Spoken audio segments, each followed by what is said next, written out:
আউটসোর্সিংয়ের মাধ্যমে জনবল নিয়োগ দেবে ঢাকা ওয়াসা।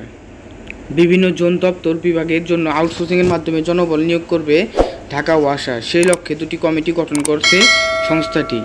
শুক্রবার 27 ডিসেম্বর ঢাকা ওয়াসা সূত্রে এই তথ্য জানা গেছে। এর আগে ঢাকা ওয়াসার সচিব মশিউর রহমান খান অফিস আদেশ জারি করে দুটি কমিটি অনুমোদন দিয়েছে। সচিব মশিউর রহমান খান জানান, আউটসোর্সিংয়ের মাধ্যমে জনবল নিয়োগের জন্য প্রস্তাব উন্মুক্তকরণে 3 সদস্যের কমিটি এবং প্রস্তাব মূল্যায়নে 7 সদস্যের পৃথক দুটি কমিটি গঠন করা হয়েছে।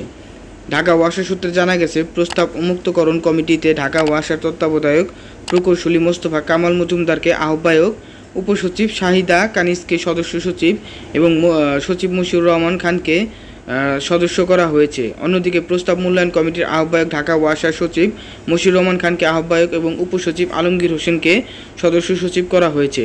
এছাড়া কমিটির বাকি সদস্যরা হলেন ঢাকা ওয়াসার প্রধান রাজস্ব কর্মকর্তা মাহবুবুর রহমান, নির্বাহী প্রকৌশলী আল আমিন, পেট্রোবাংলার মহাব্যবস্থাপক ডিএম জোবায়ের হোসেন, বিটিসিএল এর মহাব্যবস্থাপক তৌফিকুল ইসলাম এবং প্রশাসন বিভাগের সহকারী সচিব মাহবুবুল হক।